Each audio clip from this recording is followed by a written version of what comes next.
Hello students, Sayan tuition centre YouTube চ্যানেলে তোমাদের সবাইকে স্বাগত।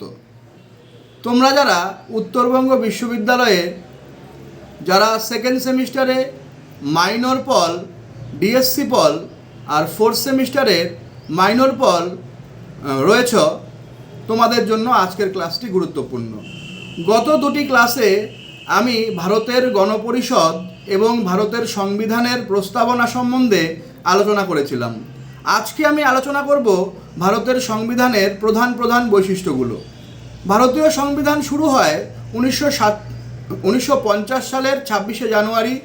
সেদিনটাকে আমরা প্রজাতন্ত্র দিবস হিসেবে পালন করি।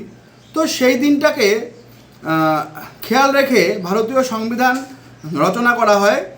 তো ভারতীয় সংবিধানের প্রধান প্রধান বৈশিষ্ট্যগুলো এইভাবে আমি আলোচনা করব যে 1 নম্বর দিয়ে পয়েন্ট করব যে লিখিত ও দীর্ঘ সংবিধান। এটি বিশ্বের অন্যতম লিখিত এবং দীর্ঘ সংবিধান, লিখিত সংবিধান এবং দীর্ঘ সংবিধান। 2 নম্বর পয়েন্ট দিয়ে আলোচনা করব গণতান্ত্রিক প্রজাতন্ত্র। ভারতীয় সংবিধানের প্রস্তাবনায় বলা হয়েছে ভারত একটি ধর্মনিরপেক্ষ গণতান্ত্রিক প্রজাতন্ত্র।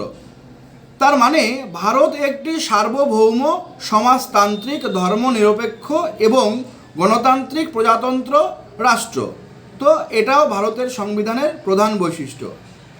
তারপরে 3 নম্বরে একক ও যুক্তরাষ্ট্রীয় বৈশিষ্ট্যের মিশ্রণ। একক ও যুক্তরাষ্ট্রীয় মানে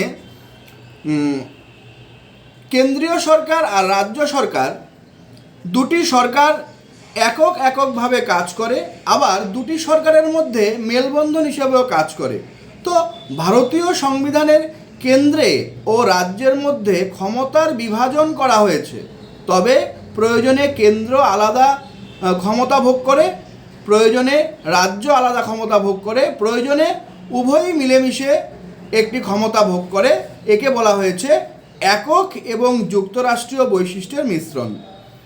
4 নম্বর পয়েন্ট আলোচনা করব বিচার বিভাগের স্বাধীনতা। ভারতীয় সংবিধানের প্রধান বৈশিষ্ট্যের মধ্যে পড়ে বিচার বিভাগের স্বাধীনতা।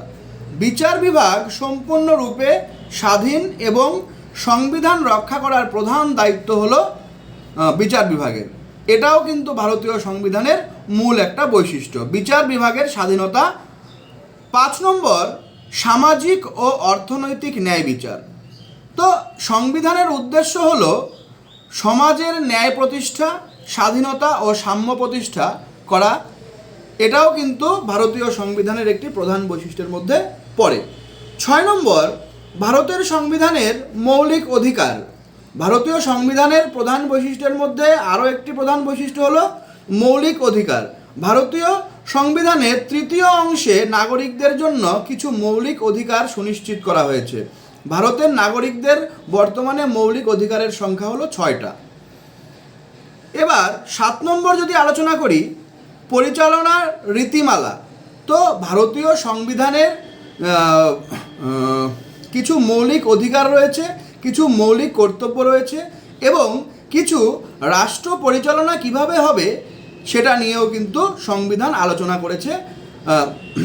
সংবিধানের 4র্থ অংশে রাষ্ট্র পরিচালনার জন্য নির্দিষ্ট কতগুলো নিয়ম কানুন অন্তর্ভুক্ত হয়েছে। এটাকে বলা হয় পরিচালনার রীতিমালা। 8 নম্বর যদি আলোচনা করি, 8 নম্বরে তোমরা পয়েন্ট করতে পারবে যে মৌলিক কর্তব্য। সেই মৌলিক কর্তব্য ভারতের সংবিধানে নাগরিকদের কিছু মৌলিক কর্তব্য আছে, রাষ্ট্রের প্রতি কিছু মৌলিক কর্তব্য আছে, যেমন জাতীয় পতাকার সম্মান রক্ষা, জাতীয় পতাকাকে অভিবাদন জানানো, জাতীয় সঙ্গীতের সম্মান রক্ষা, জাতীয় সঙ্গীত 52 সেকেন্ডের মধ্যে গাওয়া। এগুলা হলো মৌলিক কর্তব্যের মধ্যে পড়েছে। তাহলে মৌলিক কর্তব্যের সংখ্যা হলো 11টি। এবার যদি 9 নম্বর পয়েন্ট আলোচনা করি বিশেষ সংশোধন ক্ষমতা। তো বিশেষ সংশোধন ক্ষমতা মানে তোমরা একটা জিনিস খেয়াল রাখবে যে সংবিধানের নিয়মকানুনগুলো তৈরি করা যতটা সহজ, কিন্তু বদল করা কিন্তু ততটাই কঠিন। তো বদল করা যায় না এমন নয়, কিন্তু বদল করা যায়, কিন্তু সেটা দীর্ঘ প্রসেস, দীর্ঘ ধাপ অতিক্রম করতে হয় বদল করার জন্য। যে সংবিধান সংশোধনের ক্ষমতা সংসদের হাতে রয়েছে। তোমরা জানো ভারতের আইন বিভাগ বা সংসদ ভবন দুটি কক্ষে বিভক্ত। একটা হলো উচ্চকক্ষ যার নাম রাজ্যসভা, আরেকটা হলো নিম্নকক্ষ যার নাম হলো লোকসভা। এই রাজ্যসভা আর লোকসভার হাতে বিশেষ ক্ষমতা প্রদান করা হয়েছে সংবিধান সংশোধনের জন্য। তো যা একটি গতিশীল ও সময় উপযোগী করে তোলে। মানে কি, 1947 সালের 15ই আগস্ট আমাদের ভারতবর্ষ স্বাধীন হয়েছিল, তখনকার সময় আর আজকে 2025-এ দাঁড়িয়ে সময়টা কিন্তু এক করে দেখলে হবে না। সেই জন্য সময়ের তাগিদে কিছু কিছু নিয়ম কানুন পরিবর্তন করতে বাধ্য হয়েছে।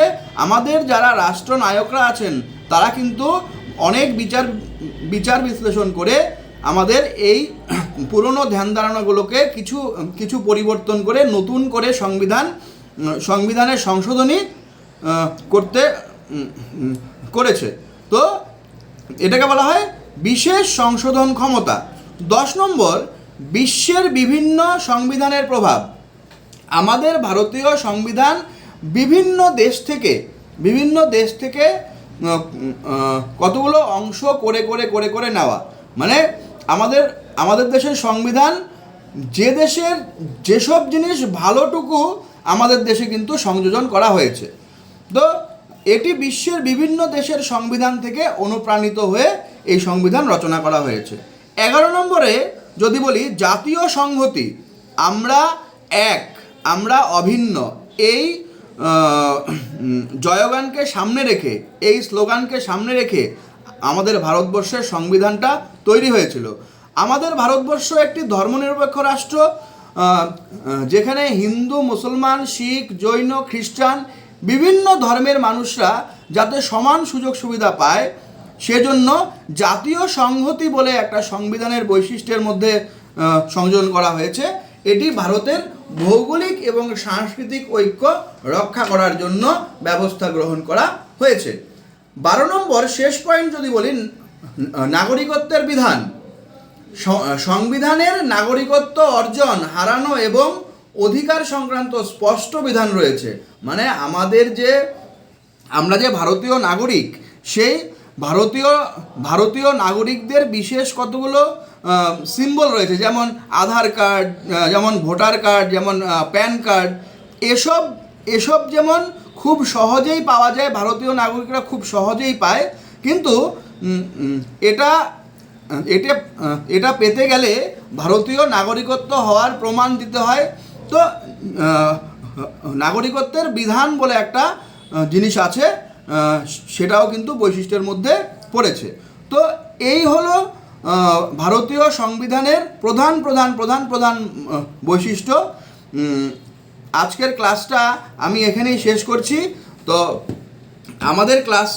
আমাদের এই সেন্টারের ক্লাসগুলো যদি ভালো লাগে, ইতিমধ্যে আমরা অফলাইনে এবং অনলাইনে ক্লাস শুরু করে দিয়েছি।